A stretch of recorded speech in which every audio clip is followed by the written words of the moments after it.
Welcome at video number 76 of the EEP-10 Model Railway Simulator. Yes, interesting things have been happening. I pulled the trigger and I ordered myself some rolling stock and some Pico flex track and a DCC controller. Soon, if that stuff arrives, I'll be playing not just with the simulation software but with the real thing. I also started a website/blog to monitor my own project to see the progress. In case you're interested, the link goes with the text with this video.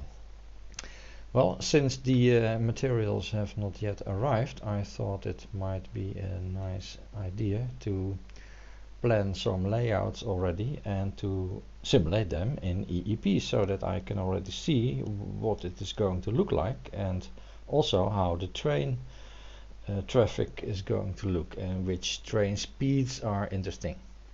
Well, I'm not there at all. The first plan I have is to start with a simple oval just to learn the ropes, so to speak, of laying this Pico flex track, which can have its own quirks.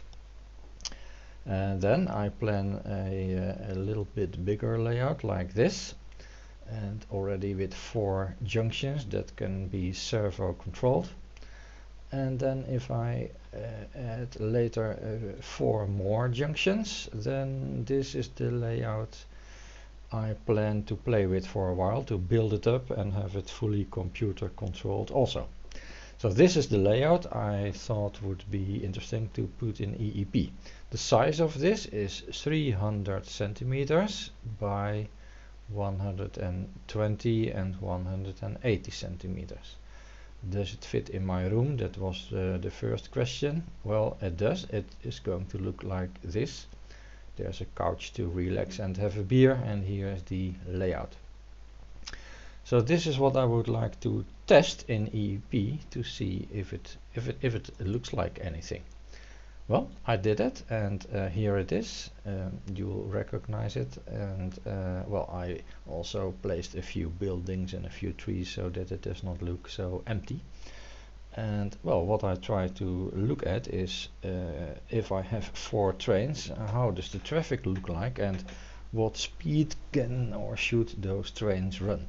I like slow speeds, and often with a small layout the bigger speeds are, they don't look realistic anymore. Okay, so here it is. It's the same layout that we saw the drawing of a minute ago. I have placed 4 trains and also made a little switch box for myself so that I can control the train traffic. These switches, these first 5, control 1, 2, 3, 4, 5 tracks, and as usual a blinking light means there is a train. Oh, there's one mistake already because here is no train. Okay. Then we have this light that controls the signal over here of this medium track.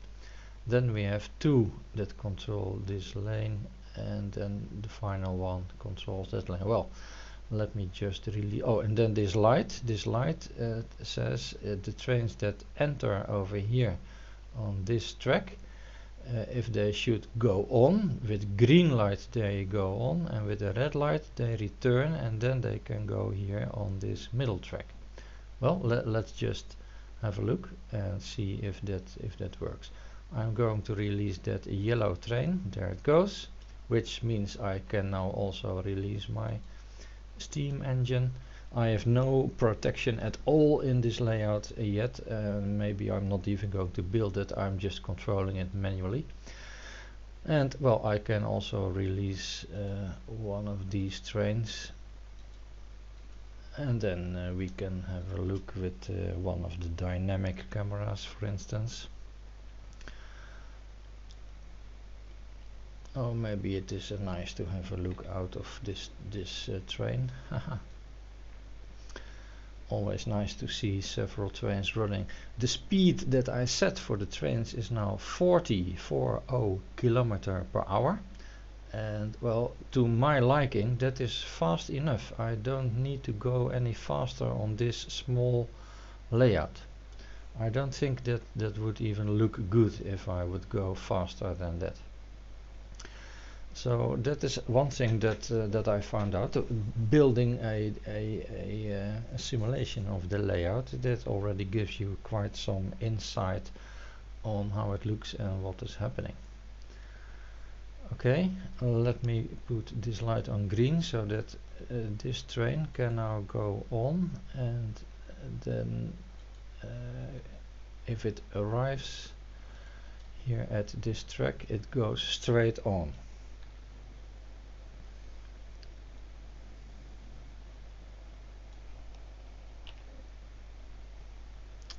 Let's see if that happens. Yeah, 40 kilometers per hour, and before the stations I slowed them down to 20, so now it is running 20 kilometers per hour. Well, I think those are the somewhat the nice speeds for this layout to work with. Doesn't need to be any faster than that. Okay, let's go back to the switchboard. Well, I'm just playing around a bit and showing myself and you, if you like it, to watch a bit how you can use EEP to simulate your plans for your real model railway.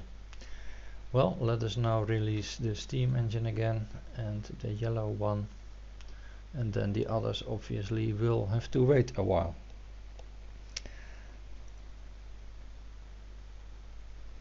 Let's go to another camera just for fun. Well, I think it's still a small starters layout. It's nice to, it may become a nice project for me to learn everything. There is a lot to learn about the electronics, the DCC control, and then coupling the computer and have a program like maybe a rock rail run on that. That will already be months or a year or maybe longer to build all of this. Let alone that I do not have any trees or houses yet, so maybe I'm not even going to do that and stick just to the digital stuff.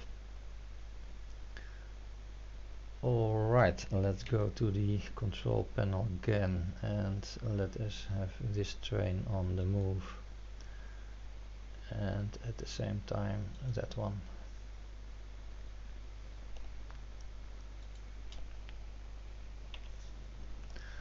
Well, I think personally I've seen enough. The layout looks quite okay. It's okay to run with 4 trains on it, then it is not too busy and everything can still be manually controlled without running in too much trouble. So yes, I think I'm not 100% sure yet, but I think I may be going for this layout and build this one. Well, this is a nice shot of the station where all 4 trains now come together. I think that's a nice shot to end this video. I'll post this video on my blog also, so that the followers of the blog can also see how useful EEP or Railroad X can be for model railroaders. See you in the next video. Bye bye.